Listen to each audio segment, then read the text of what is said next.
भवतु सब मंगलम। साधु साधु साधु।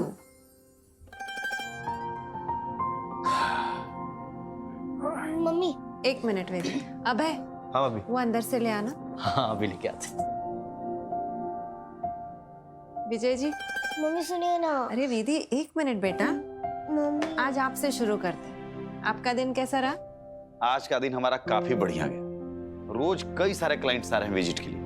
आपको पता है आज एक रिश्ता पक्का भी हो गया। तो वो कहते हैं ना कि अगर सप्ताह का पहला दिन बढ़िया जाता है तो पूरा सप्ताह बल्ले बल्ले हो जाता है। वाह वीरू, तुम बताओ बेटा, तुम्हारा दिन कैसा रहा? हमसे तो पूछो ही नहीं मम्मी। आज हम जहाँ भी गए सभी ने हमें यूथ अवार्ड के लिए कांग्रेचुलेशंस कहा। गली के सारे बच्चों ने अपने कंधे पर हमें बिठाकर पूरी गली घुमाई। चल झूठा। मासी नो। हाँ मम्मी, और हमें बहुत मजा आया। और तो और रहीम अंकल कहने लगे, वीरू तुम अपने चाचू की तरह एक बहुत बड़े यूथ लीडर बनोगे। एकदम सही कहा रहीम अंकल ने। लेकिन याद रखना वीरू, चाचू सब कुछ करते हैं पर अपनी पढ़ाई कभी मिस नहीं करते और हमेशा फर्स्ट आते हैं। जी मम्मी वेदी रुको बेटा। मैंडी तुम बताओ। हमारे जो गुरुजी है ना, उन्होंने हमें डांस कंपटीशन के लिए ग्रुप डांस के साथ साथ सोलो परफॉर्मेंस के लिए भी सिलेक्ट किया है। पर क्या अचानक तुम चुप क्यों हो गई? कंपटीशन खत्म होने तक हम कोई वीडियो नहीं अपलोड कर सकते। इनफैक्ट हम कहीं और परफॉर्म भी नहीं कर सकते। ऐसा क्यों? पता नहीं, अग्रीमेंट में ही लिखा हुआ था। सारे पार्टिसिपेंट्स ने साइन किया है। पर ये एग्रीमेंट तो अच्छा होता है। इसमें अच्छा क्या है? पहले तो एग्रीमेंट साइन करोगी ना तो तुम अपने कंपटीशन में 100% एनर्जी रखोगी। दूसरा, ऑडियंस के लिए तुम्हारा चेहरा जो है एकदम फ्रेश और नया रहेगा। और तीसरा, डांस कंपटीशन में तुम्हारा फोकस पूरा रहेगा। तो इसलिए ये जो इवेंट वाले होते हैं ना, ये एग्रीमेंट साइन करवाते हैं। अच्छा अब समझे। हम तो काफी गलत सोच रहे थे दीदी। हमें लगा कि वो इवेंट मैनेजमेंट वाले ना हमारे परफॉर्मेंस का मिसयूज करना चाहते हैं। नहीं मैंडी, ये जो डांस कॉम्पिटिशन्स होते हैं ना, उनके पास कॉपीराइट भी होता है। सॉरी। चलो अब ZTV के दर्शकों के मैसेजेस और ईमेल पढ़ते हैं।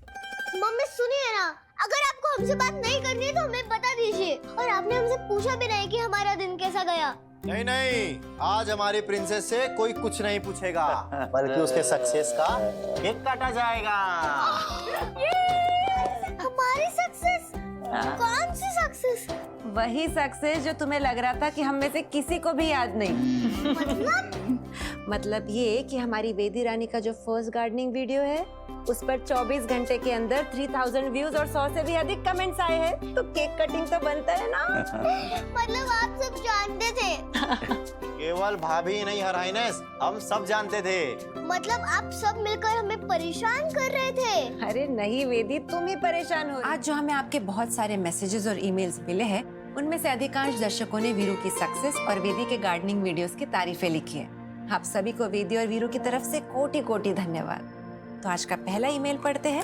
आज पहला ईमेल हमें भेजा है लखनऊ उत्तर प्रदेश से श्री सदाकन शुक्ला ने। नमस्ते शुक्ला जी। आपने लिखा है कि पहले ZTV पर शनिवार और रविवार को बहुत अच्छे शो आया करते थे, पर अब शनिवार और रविवार को वैसे शो नहीं आते। हमारे जैसे नौकरी पेशा लोगों को शनिवार और रविवार का ही दिन मिलता है। शुक्ला जी, आपने बहुत ही अच्छा सुझाव भेजा है और हम मानते हैं कि नौकरी और व्यापार करने वाले लोग जो है शनिवार और रविवार को आराम से ZTV देखते आए हैं और हम आपका ये सुझाव ZTV के रिसर्च टीम तक जरूर पहुंचाएंगे और हमें विश्वास है कि ZTV की रिसर्च और प्रोग्रामिंग टीम इस पर जरूर कोई बदलाव करेगी और जल्द ही कुछ निर्णय देगी। ये हमारा वादा है। तो अगला ईमेल पढ़ते हैं। अगला मैसेज हमें भेजा है मुजफ्फरपुर बिहार से शाहिदा खातून जी ने। शाहिदा जी, आपने लिखा है कि आप ZTV के सभी प्रोग्राम बहुत सालों से देख रही है। ZTV आपको बहुत पसंद है। ZTV पर आने वाले नए शो के प्रोमो भी आपको काफी अच्छे लगते हैं। शाहिदा जी, हम आपको तहे दिल से शुक्रिया अदा करते हैं और आप इसी तरह ZTV देखते रहिएगा। क्या मम्मी, सुना दो कहानी। लेकिन कहानी ध्यान से सुननी होगी, क्योंकि कहानी खत्म होने के बाद हम तुमसे सवाल पूछेंगे कि तुमने क्या सीखा। ठीक है, पूछ लेना। ठीक है। तो बहुत साल पुरानी बात है।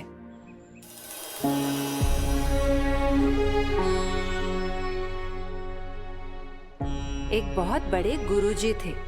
बहुत से शिष्य उनसे शिक्षा प्राप्त करते थे। अपने सारे शिष्यों में 2 शिष्य लोकनाथ और विश्वनाथ गुरुजी को सबसे ज्यादा प्रिय थे। लोकनाथ हमेशा उनकी आज्ञा पालन में लगा रहता था। और विश्वनाथ उनकी दी हुई आज्ञा से भी आगे के काम कर डालता था। लोकनाथ को लगता था कि विश्वनाथ गुरु की आज्ञा का उल्लंघन कर रहा है, पर विश्वनाथ हमेशा उसकी कही बात पर मुस्कुरा दिया करता था। गुरुजी वृद्ध होते जा रहे थे और यह अटल सत्य है कि जो इस मृत्यु लोक में आया है उसे एक न एक दिन तो इस लोक से जाना ही होता है। गुरुजी को हमेशा इस बात की चिंता सताती रहती थी कि मेरे बाद मेरे आश्रम, मेरे गुरुकुल का क्या होगा। मेरा कौन सा शिष्य इतना समझदार है कि वो मेरे गुरुकुल, आश्रम और शिष्यों को सही शिक्षा दे पाएगा। बहुत सोच विचार के बाद गुरुजी को लोकनाथ और विश्वनाथ ही इस योग्य लगे।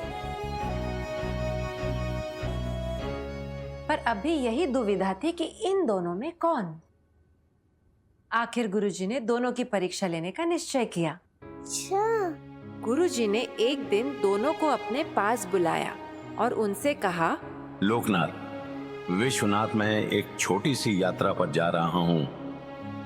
कुछ दिनों में लौट आऊंगा, पर जाने से पहले तुम दोनों को कुछ देकर जाना चाहता हूँ। इतना कहकर गुरुजी ने दोनों के हाथ में एक एक मुट्ठी गेहूं दे दिया और सावधान करते हुए कहा, मेरे दिए गेहूं को संभाल के रखना और जब मैं लौट के आऊं तो मुझे वापस कर देना। जो गेहूं को अच्छी तरह संभालेगा उसे ही आश्रम और गुरुकुल संभालने की जिम्मेदारी मिलेगी। गुरुजी के जाने के बाद लोकनाथ ने तुरंत एक पोटली बनाई और उसी में गुरुजी के दिए गए गेहूं रख के रोज उनकी पूजा करने लगा। पर विश्वनाथ ने पोटली नहीं बनाई। उसने उन गेहूं के दानों को आश्रम के पिछले हिस्से में बो दिया और जिस लगन और श्रद्धा से लोकनाथ गुरुजी के गेहूं की पूजा कर रहा था, उसी लगन और श्रद्धा से विश्वनाथ अपनी उगती हुई फसल की सेवा करने लगा।